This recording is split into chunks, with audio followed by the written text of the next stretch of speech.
Здравствуйте, в эфире «7 дней», в студии Тимур Бекмурзин. Смотрите сегодня в нашей программе.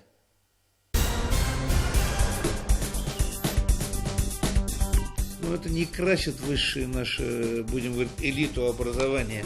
Кульминация скандала в КНИТУ КХТИ. Под арестом экс-ректор вуза Герман Дьяконов. История в деталях от наших корреспондентов. Месяц только как начал работать, и тут же мне признали штраф. Изучаем деловой климат в районах республики. Что и кто мешает развиваться малому бизнесу? Это имидж. Это имидж региона, это имидж Татарстана. Успенский собор и монастырь Свияжска – объекты культурного наследия ЮНЕСКО. Наш специальный репортаж. На этой неделе всем окончательно и бесповоротно стало ясно, неприкасаемых в республике нет и быть не может. Коррупционные скандалы в Татарстане гремели и раньше, в том числе и в сфере образования. Под каток антикоррупционной борьбы попадали и серьезные чины, даже главы, представители высшей школы. Но все равно была, если не четкая убежденность, некое ощущение. А сейчас мы понимаем иллюзия, что есть люди и фигуры, которых, грубо говоря, не тронут. Сейчас ясно всем, тронуть могут всех.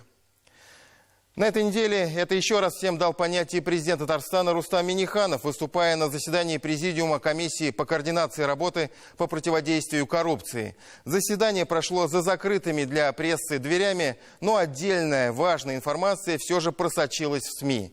Так стало известно, что 17 руководителей республиканского уровня, в том числе 4 министра, допустили неточности в своих декларациях о доходах за 2016 год.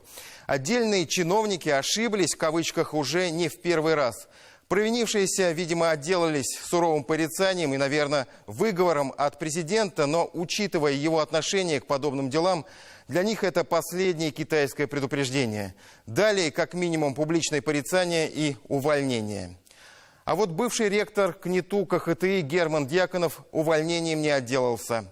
Коррупционные скандалы сотрясали вуз уже не первый год. Причем в числе обвиняемых были и руководители учебного заведения. Но бытовало мнение, что Дьяконова трогать не будут. В прессе писали о неких влиятельных московских покровителях ректора, о том, что его арест станет еще одним ударом по имиджу важнейшего для Татарстана вуза, чего так всем бы не хотелось. Все убедительные доводы отброшены, и вот она, картина маслом, которая на этой неделе облетела все телеканалы, газеты и интернет-издания Татарстана. Коррупционный скандал и задержание года. Ренат Ахмедзянов обо всем подробнее.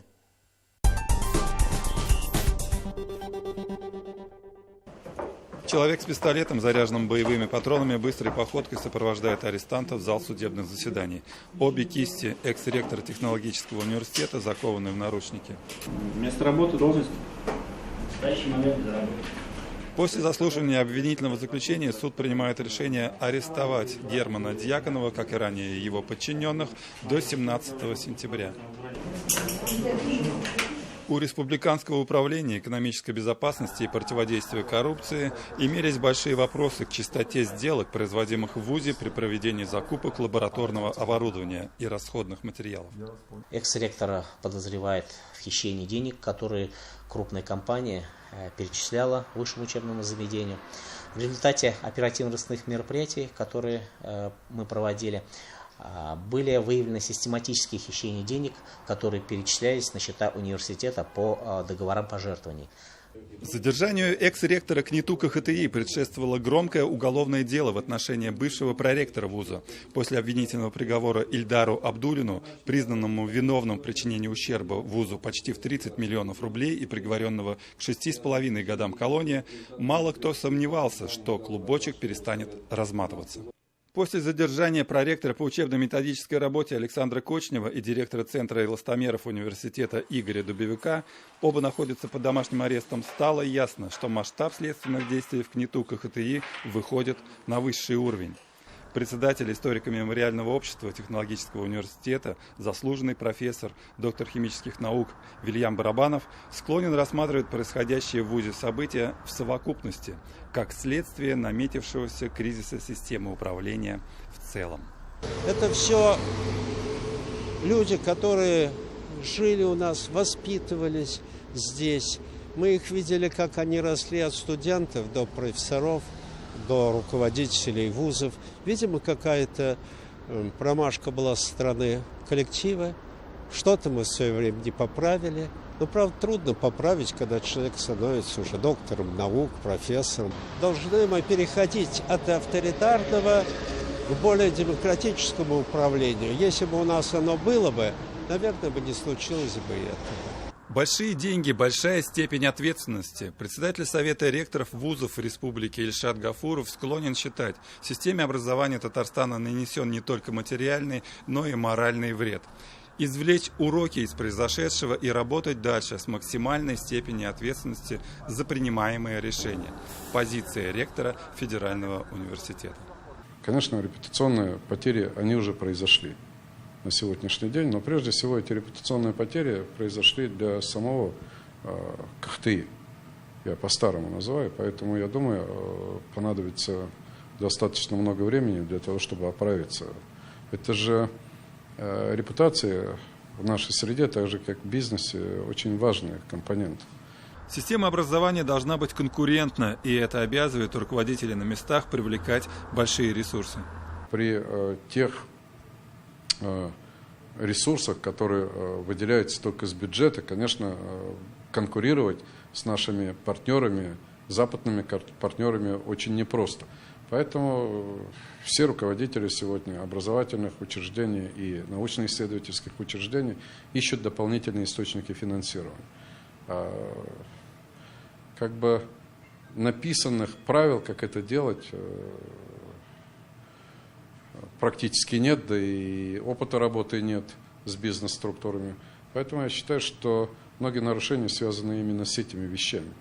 Рафил Нагуманов, заместитель председателя Комитета Госсовета Республики по законности и правопорядку, призывает систему образования опереться на здоровые силы и начать с чистого листа. Это один из крупнейших, один из заслуженных вузов республики. И вот что там последние 2-3 года происходит от чехарда, я думаю, она волнует каждого татарстанца. Но это не красит высшее наше, будем говорить, элиту образования. Конечно, видимо, деньги есть, обязанности Москва за всеми вузами не досматривает, видимо, не хватает контроля. А что теперь делать? Я думаю, здоровые силы университета, они были, есть и будут, взяться, очиститься и новому руководству начать с чистого листа, не забывая хорошие старые. Ренат Ахмедзянов, Хамид Шамсеев, Ильшат Мухаметов. 7 дней. Надо отдавать себе отчет в том, что коррупционный скандал в КНИТУ КХТИ – это не просто удар, как мы уже говорили, по имиджу вуза. Я, например, не сомневаюсь, что у нашего технологического университета потенциал такой, что он переживет эти неприятности быстро, с наименьшими потерями. Вуз сам по себе крепкий, с богатыми традициями, с востребованными экономикой специальностями. И давайте не будем посыпать голову пеплом сильным преподавательским составом. И здесь, как в известном анекдоте, ложки-то найдутся, осадок останется. Но и падать иногда полезно, чтобы уметь подниматься. Так уж случилось, что тема образования и высшей школы звучала на неделе особенно остро и не только в связи со скандалом в КНИТУ КХТИ. Традиционный республиканский педсовет прошел в этот вторник в Муслюмово. До 1 сентября, до Дня знаний, осталось 12 дней.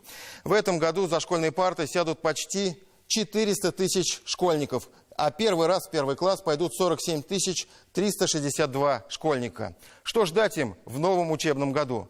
Министр образования и науки Татарстана Энгель Фаттахов призвал глав районов держать на контроле вопросы национального образования.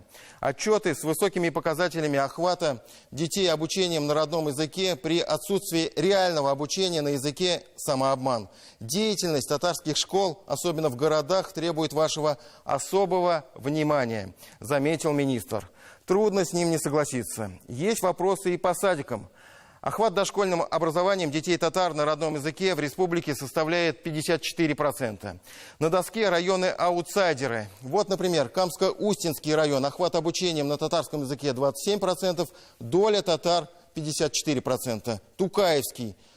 Охват обучением 49%, доля татар 71%. В этом году, отметил министр, мы изучили деятельность 40 детских садов с татарским языком воспитания города Казани. Оказалось, что только в 24 все педагоги владеют татарским языком.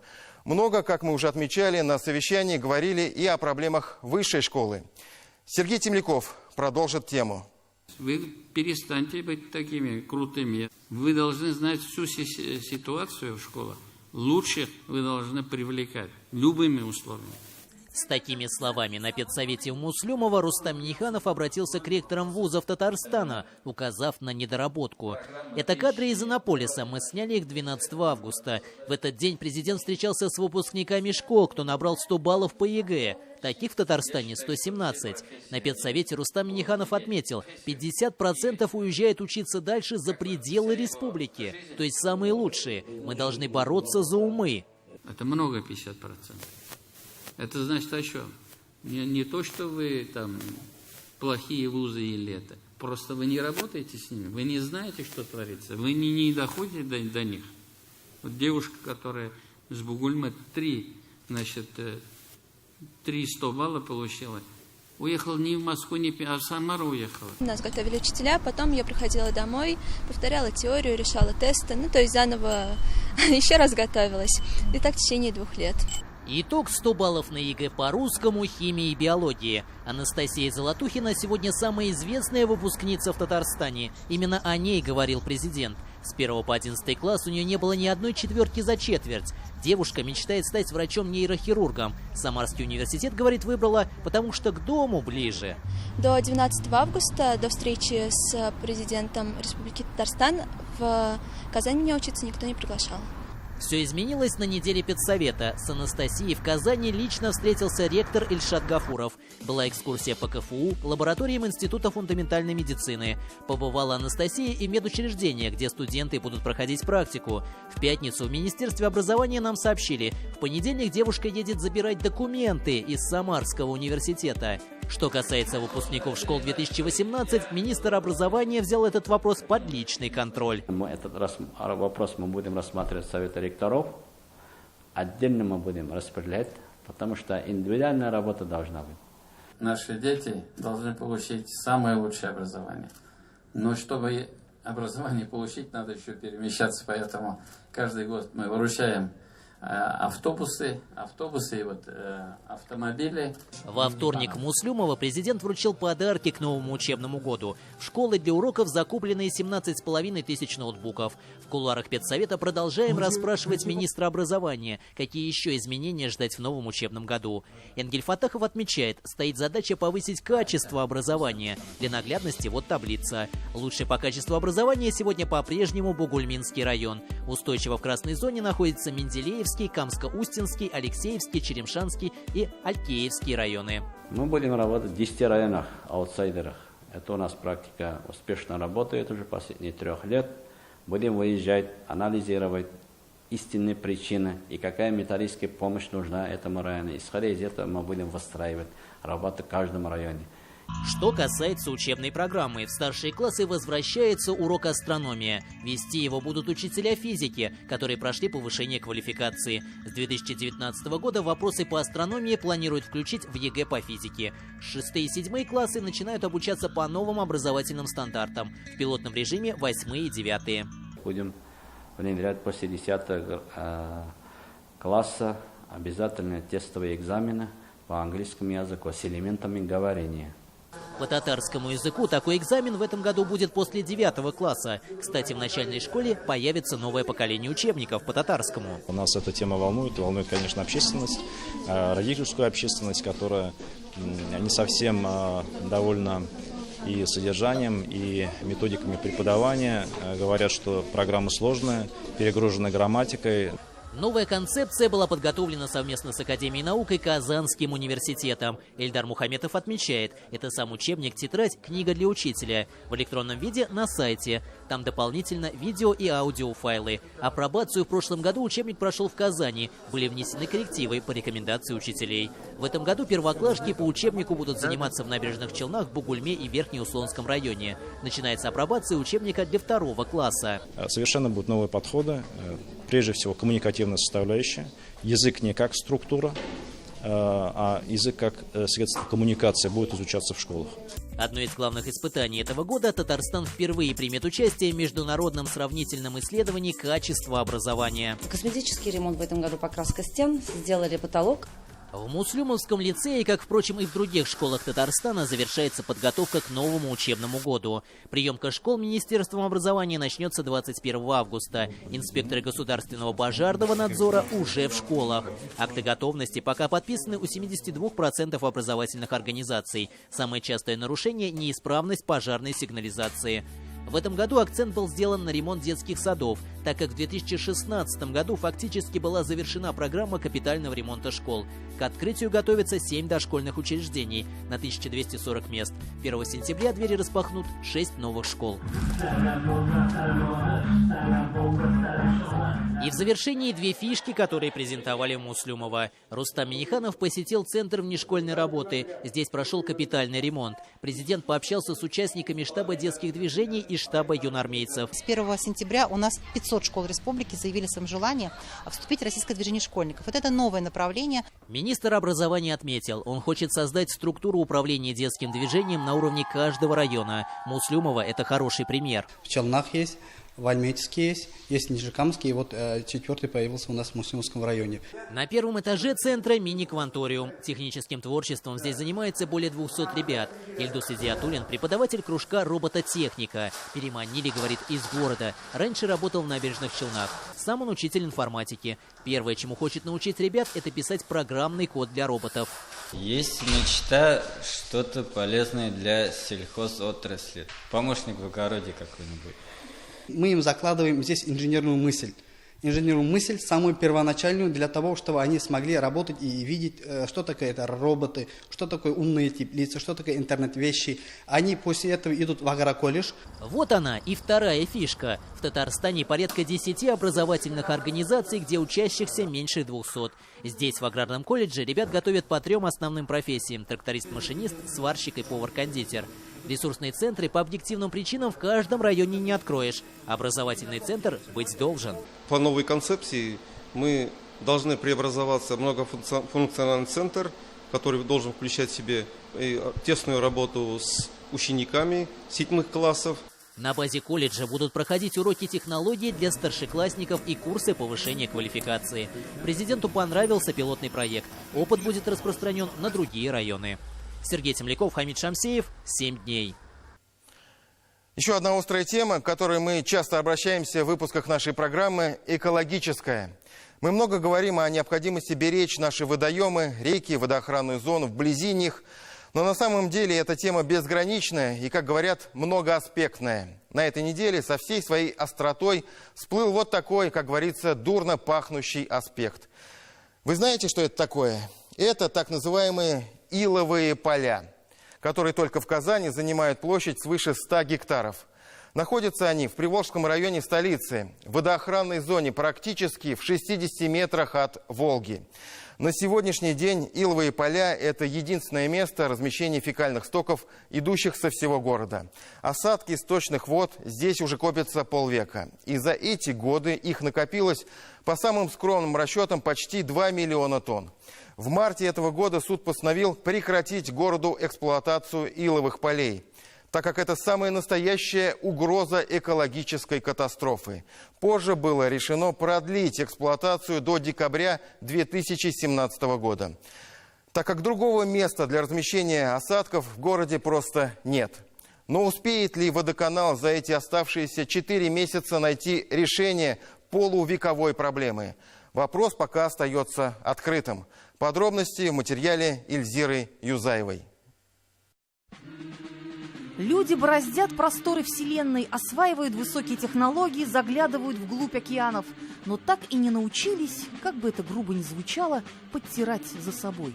С высоты птичьего полета так хорошо видны результаты человеческой жизнедеятельности.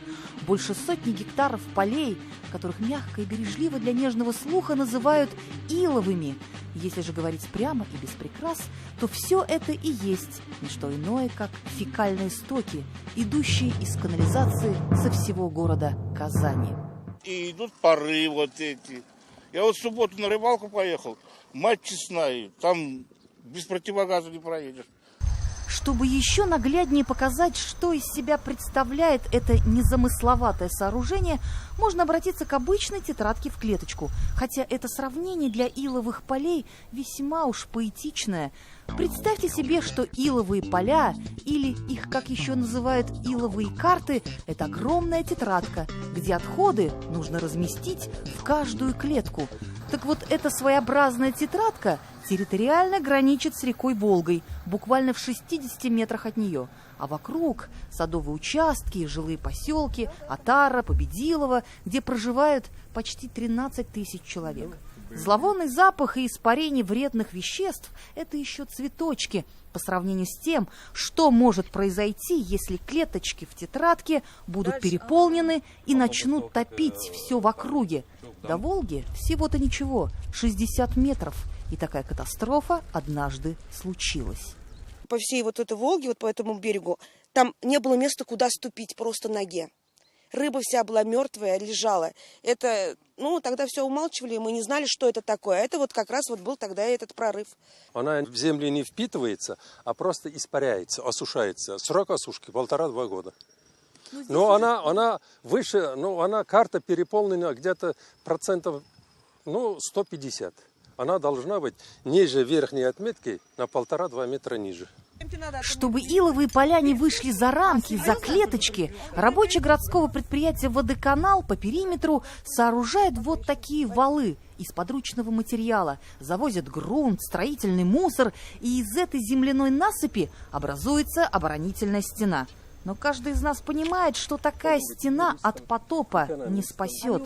Подтверждение тому и вот эти коричневые разводы на земле, и образовавшиеся вокруг полей густые зловонные болота.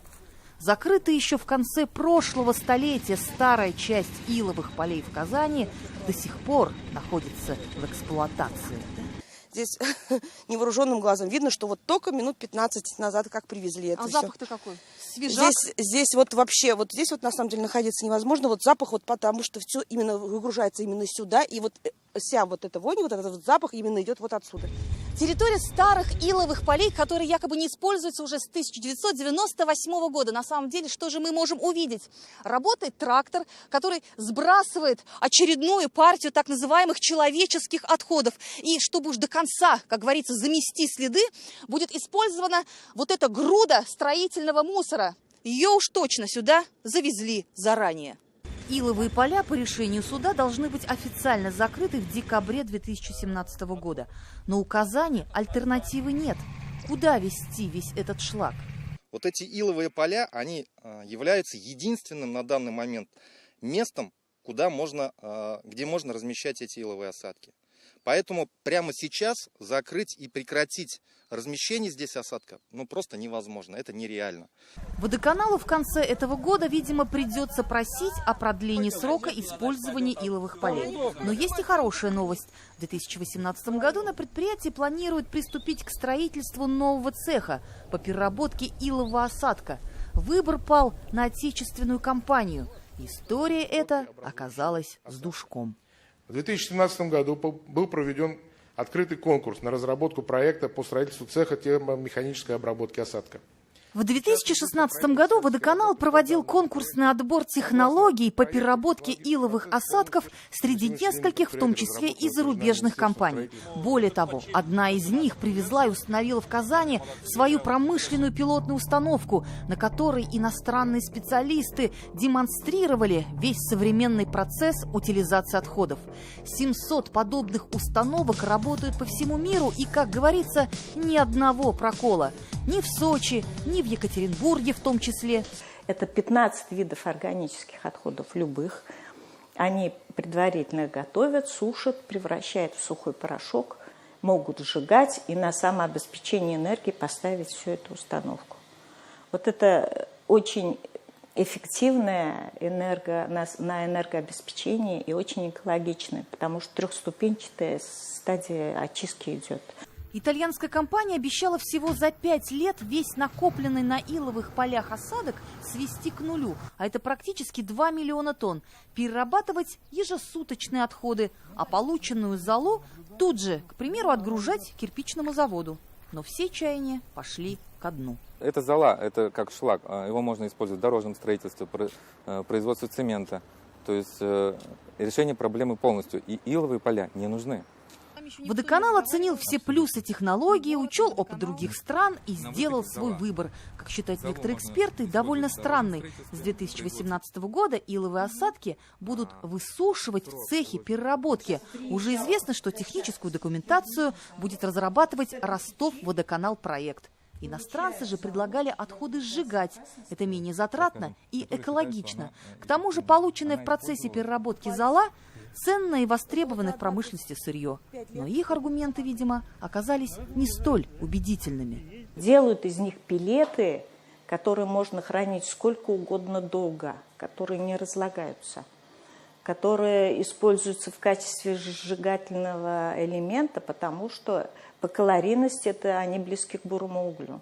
Казань не имеет права выбрать технологию, устаревшую, которой ей 50 лет, от которой отказались в Европе. Иностранцы так и не поняли, где и когда просчитались. Кажется, и просили меньше, обещали сделать быстро и качественно, убеждали, увещевали 2 года. Время долгих раздумий и потраченных сил и средств. Так закончились приключения итальянцев в России. А иловые поля и поныне там. Эльзира Юзаева и Роман Безменов. 7 дней. Мы продолжим программу через пару минут. Смотрите после рекламы.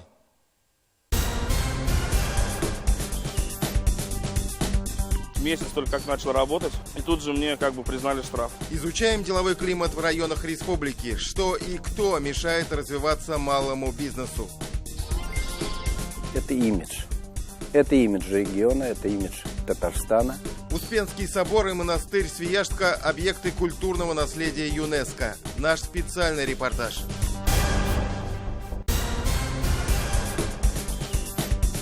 В понедельник Минтимир Шаймиев провел совещание по воссозданию собора Казанской иконы Божьей Матери. Государственному советнику и митрополиту Феофану представили предметы православного благочиния, найденные во время комплексных археологических исследований. Минтимир Шаймиев и владыка ознакомился с ходом строительства здания собора. На сегодняшний день идет процесс заливки 4 арок. Побывали и в уникальном пещерном храме. Строители планируют к 1 октября текущего года завершить работы по теплоснабжению объекта. В среду Рустам Минниханов в сквере на улице Большая Красная напротив здания Казанской государственной консерватории открыл памятник татарскому композитору, автору музыки государственного гимна Республики Татарстан Рустему Яхину. В четверг Рустам Минниханов прибыл с рабочей поездкой в Москву. Он осмотрел здание, в котором будет располагаться новый татарский культурный центр. Принял участие в торжественной церемонии возложения цветов к подножью памятника великому татарскому поэту Габдулле Тукаю. Вечером Рустам Минниханов посетил концерт мастеров искусств. На открытии гала-концерта в честь Дней Татарстана в Москве Рустам Минниханов подчеркнул, что Москву и Казань связывают давние и крепкие дружеские отношения. В пятницу Рустам Минниханов прибыл с рабочим визитом в Турцию. Турецкая республика – один из ведущих зарубежных партнеров Татарстана. Рустам Минниханов принял участие в рабочем завтраке сопредседателей Российско-турецкой межправительственной комиссии, министра энергетики России Александра Новака и министра экономики Турции Нихата Зейткиджи. Позже президент Татарстана провел ряд деловых переговоров с представителями турецкого бизнеса, в числе которых руководители авиакомпании «Атлас Глобал». Также Рустам Минниханов принял участие в пленарной сессии Российско-турецкого делового форума «Новый этап российско-турецкого партнерства в торгово-экономической сфере» и посетил 86-ю Измирскую международную выставку.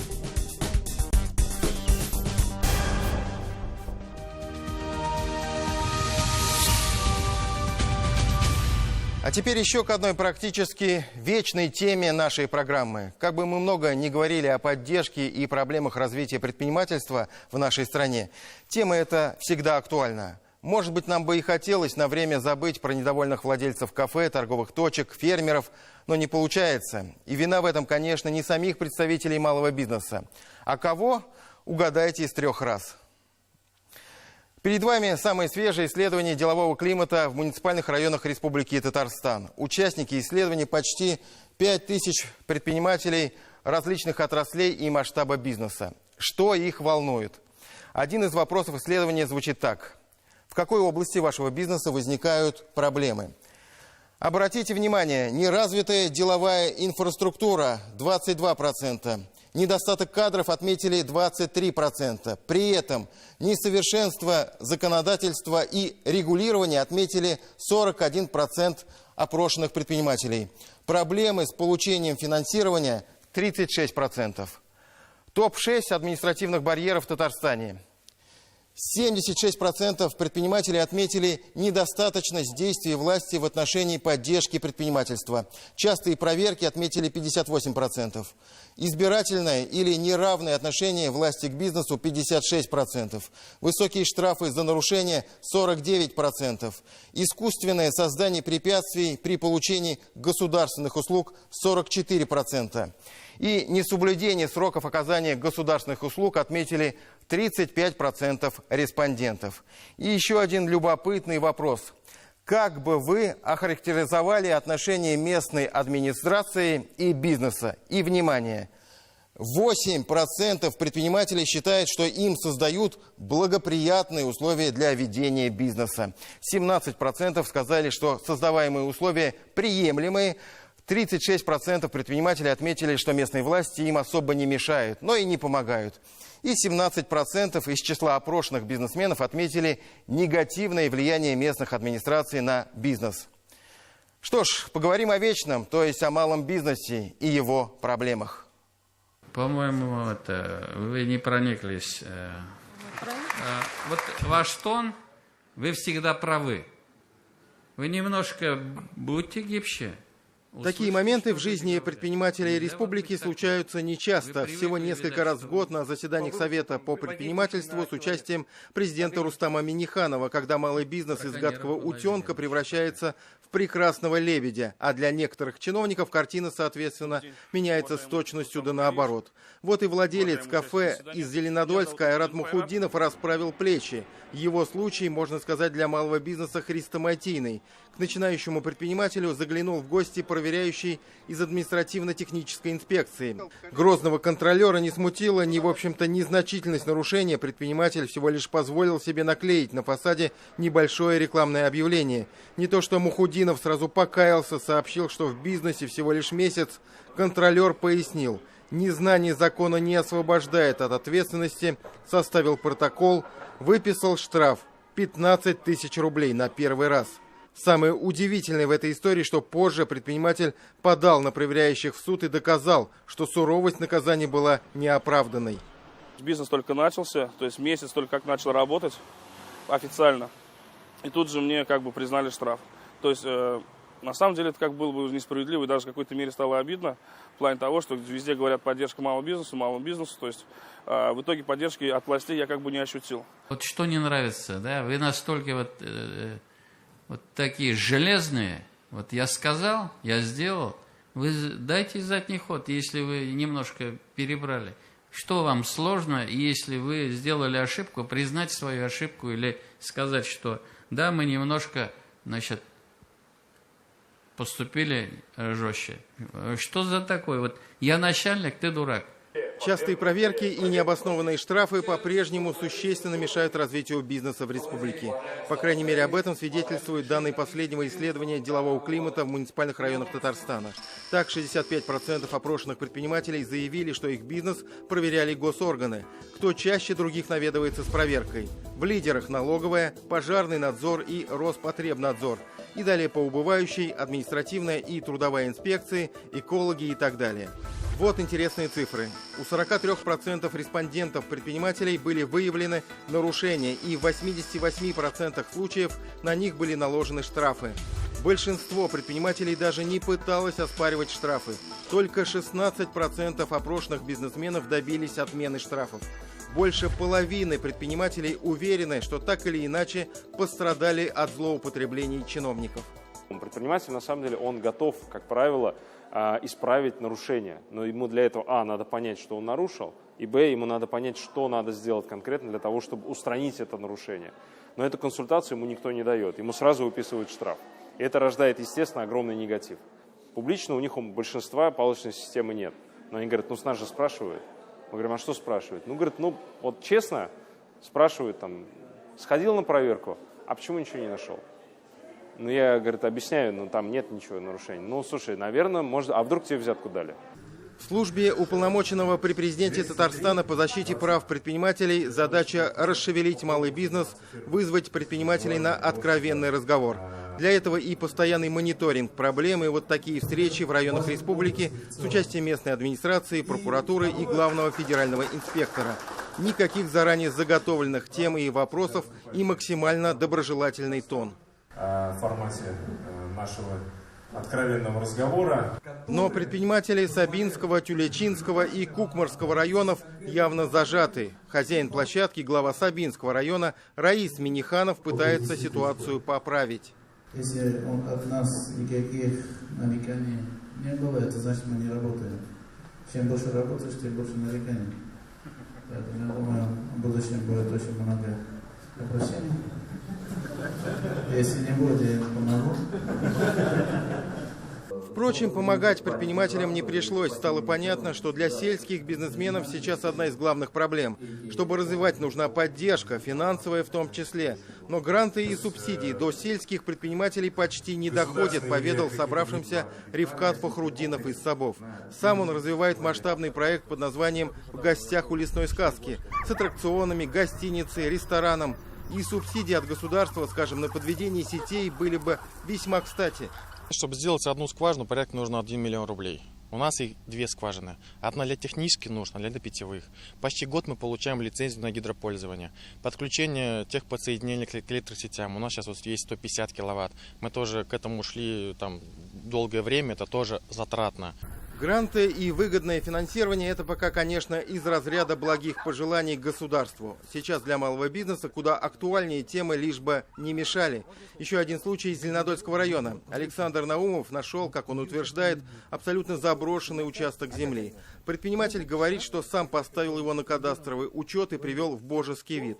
Таким он был несколько лет назад. Таким стал сейчас. Сама природа подсказывает новоявленному главе КФХ Александру Наумову, как развивать эту территорию дальше.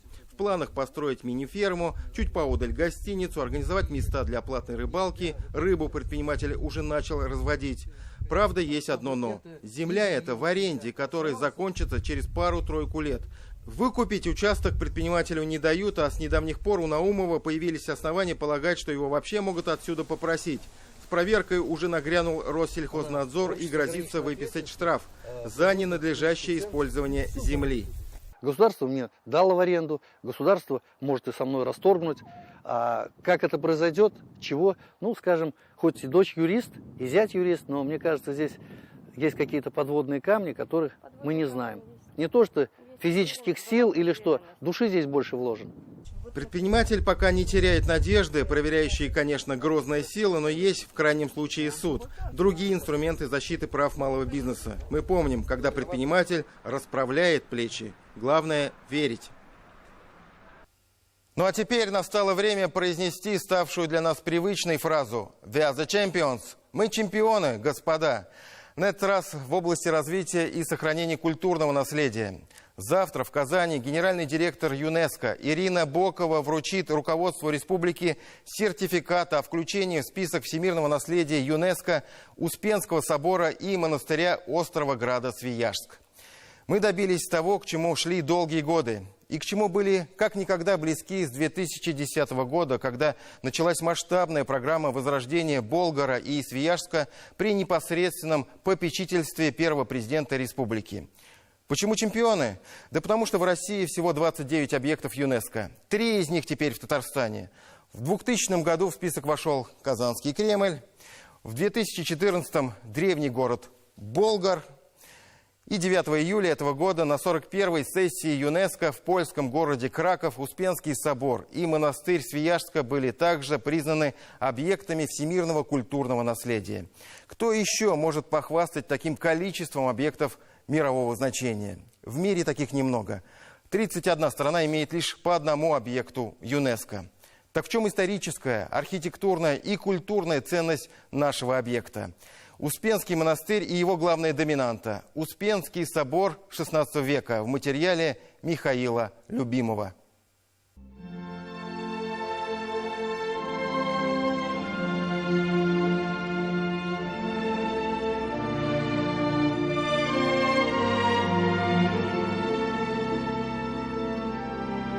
Свияжск.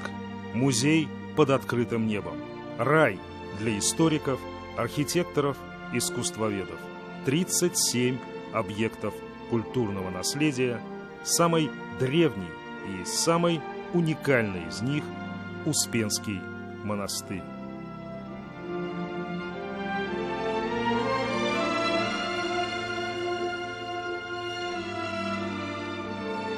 Сердце этого монастыря, да и всего этого острова Града – это Успенский собор. По мнению историков, вся история Свияжска вращается вокруг него, как вокруг некой священной оси. Его строительство началось в 1556 году, сразу после возведения Благовещенского собора и стен Казанского Кремля. По мнению бывшего настоятеля этого собора, игумена Кирилла, историка, христианизации этого края придавалось ничуть не меньшее значение, чем крещению Руси. В старину такие большие белокаменные соборы называли словом «царь». Так вот, царь пришел в Среднее Поволжье, в самое сердце Казанского ханства.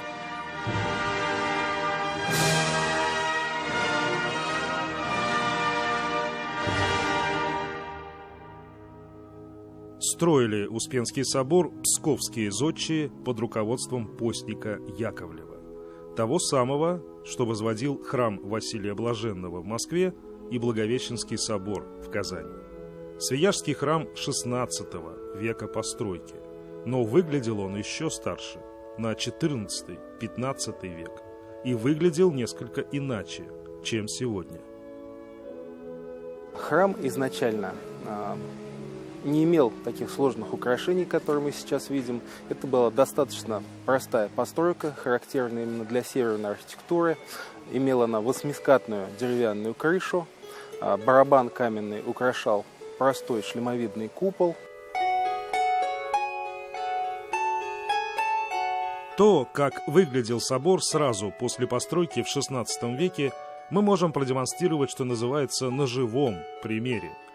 Это ныне здравствующая церковь Спаса на Ильине в Новгороде, XIV век.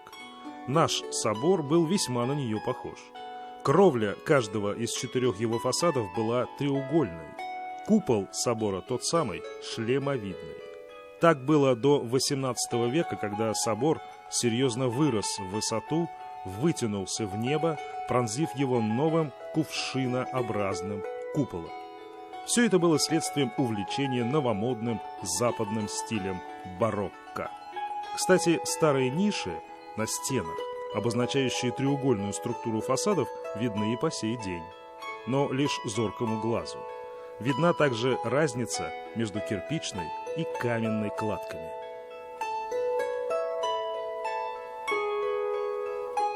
Работали мастера с Украины, которые привнесли в облик нашего храма черты, характерные для украинского барокко. Но мастера не настолько гармонично изменили облик Псковского храма, что человек, не знающий, что когда-то в основе своей это была псковская постройка, он, может быть, даже и не подумает. А вот эти детали не заметить нельзя. Они главное внешнее украшение собора. 12 кокошников уже русского узорочного стиля, по 3 на каждой из стен, с нишами, в которых вплоть до века XX размещались иконы. Кокошники появились на храме в XVIII веке, как следствие, как демонстрация процветания всего монастыря, который, будучи крупным землевладельцем, торговал солью, что равноценно торговле нефтью сегодня.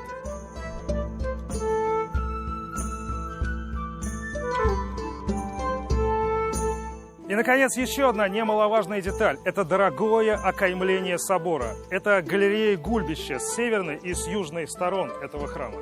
Здесь есть подвал или подклет, на котором, собственно, она и стоит. Есть каменная резьба, есть вот такие декоративные катушки. Она была построена позже. Но она тоже указывает нам с вами на то, что перед нами именно древний храм. Галерея, гульбище – это отличительная черта допетровского русского зодчества. И, кстати, когда-то 2 этих галереи, северная и южная, соединялись вот здесь, на центральном входе в собор. Но в 1857 году было построено вот это центральное крыльцо, и дуга эта была разорвана. Наверное, это был последний штрих к портрету этого собора в истории. Мы с вами в 21 веке уже не имеем права что-либо добавлять к объекту ЮНЕСКО. Как бы сказочно это ни выглядело, но настоящая сказка внутри.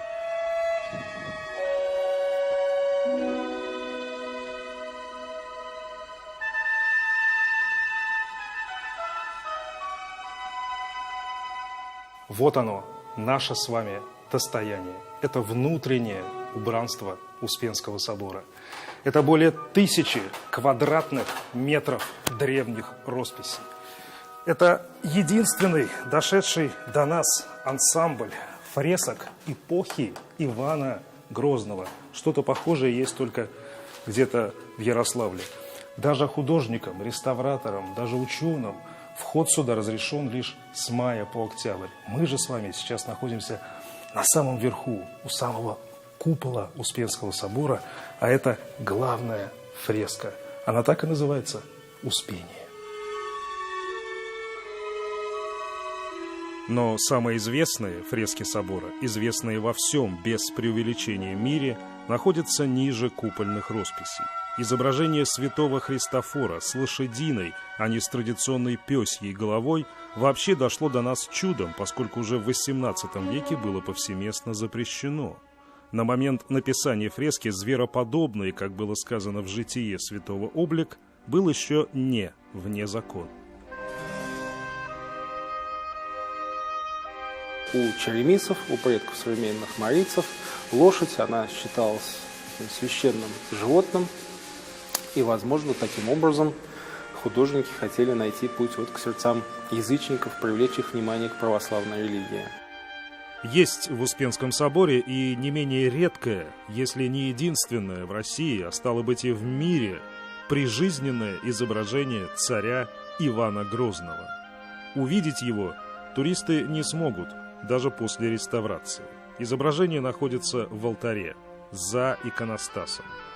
Полюбоваться же на остальные, не менее уникальные фрески собора можно будет лишь в определенные дни и часы, группами по несколько человек в течение совсем короткого промежутка времени в 3-4 минуты. Когда-то Свияжск посещало 10-15 тысяч, а сейчас 500 000 в 2016 году. Это имидж. Это имидж региона, это имидж Татарстана, это имидж Российской Федерации. Поскольку через такие объекты мы можем показывать свою культуру.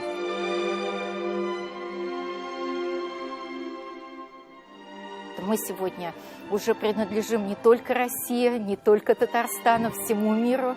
И, конечно, мы отвечать будем со всей ответственностью, как привыкли.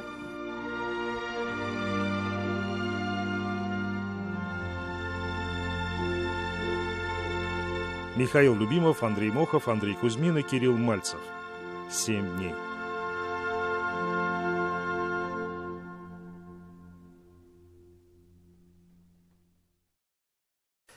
И, как обычно, в завершении программы мы продолжаем знакомить вас с удивительными многодетными семьями, которые живут в Татарстане. Их должны знать в лицо. На этой неделе в объективе ТНВ семья Садыковых. Гульнас и Рамиль воспитывают 5 детей. Наш корреспондент Сергей Темляков отправился в село Молвино, что в Зеленодольском районе. Зеленодольский район, село Молвино, порядка 500 дворов. В одном из домов и живут герои нашего сюжета, семья Садыковых. Поехал я в Нурлаты с друзьями на дискотеке. Вытолкнули его. Ну, я посмотрела. Красивая. Позвал танцевать. Ну и вот и так познакомились. Рамиль рассказывает нам, как познакомился с Гульназ. Ему было 18 лет, ей 16. Вот уже 17 лет вместе. Как обещал, женился на 3-й день, как пришел из армии. На ужин за столом собирается вся большая семья. Пока детей 5, 3 сына и 2 дочки. Старшему сыну 11 лет, самому младшему 1,5 года. Присматривают за внуками бабушка и дедушка. Выращиваем вот перец болгарский, помидоры, огурцы, капуста, свеклы красные. Тыквы тоже есть. Гульназ показывает нам огород. Все, что на столе, вырастили сами. Говорит, единственные арбузы в этом году не уродились. На вопрос, как решились на большую семью, отвечает: Бог дал, а борщ же делать грех. Иногда он обед приготовит, иногда я. Когда я у скотины хожу, он готовит. Когда он, я готовлю. Кто мужчина, кто женщина, нет у нас в семье. Все одинаково. Лошадь кишкиная. Дочка назвала эту самую телку Мандыш. Бык рыжий у нас в соседней комнате. Вот с ним все время на лошади. Вон телега стоит, запрягу и на поле сено косить. Заработай с 5 часов, иногда 4:30 бывает, пока кур выгоняешь, этих уток, потом он коровы начнет смотреть. А вот это вот та самая телега, про которую вы рассказывали? Да. Рамиль отмечает, мы обычная деревенская семья, занимаемся животноводством. За счет этого и живем. С 3 коров, например, в день надаиваем 35 литров молока. Часть оставляем себе, часть сдаем. Денег хватает, не жалуемся. Мясо у себя тут режем, да, если много народу. Здесь только продаем у себя в деревне, если народ соберется. А если нет, так в Нурлат ездим продавать. Ну, как крутимся, так и вот так. Единственное, о чем сегодня мечтает семья Садыковых, это о микроавтобусе. Ведь поехать даже в поликлинику с детьми проблематично. Со 2-м ребенком, говорит Гульназ, часто нужно бывать в Казани, ездить в РКБ на обследование. В 3 месяца ему поставили диагноз порок сердца, дали группу инвалидности. Для тех, кто хочет помочь, телефон семьи у нас в редакции. И по завершению визита в гости мы не могли не спросить у Рамиля и Гульназ, в чем же секрет семейного счастья. В дружбе, наверное, и взаимопонимание, да. А в эту субботу семью Садыковых в рамках проекта «В объективе ТНВ. Большая семья» мы пригласили в путешествие.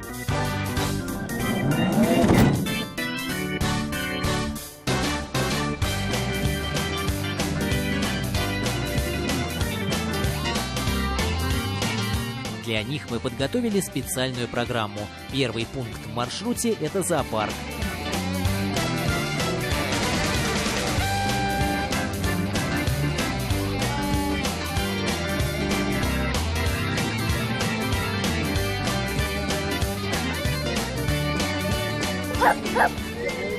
Полюбоваться на Казань сверху они смогли на колесе обозрения. В программе также было посещение аквапарка и обед в кафе «Бабушкина сковородка».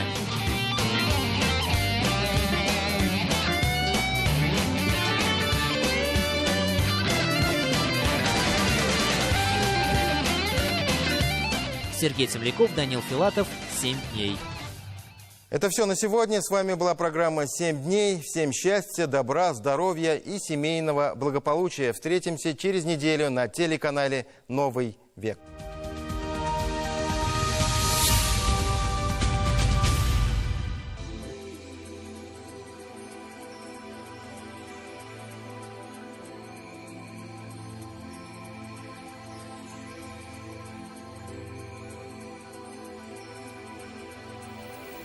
Здравствуйте! Вы смотрите прогноз погоды на ближайшие 7 дней. В студии Маргарита Павлушина.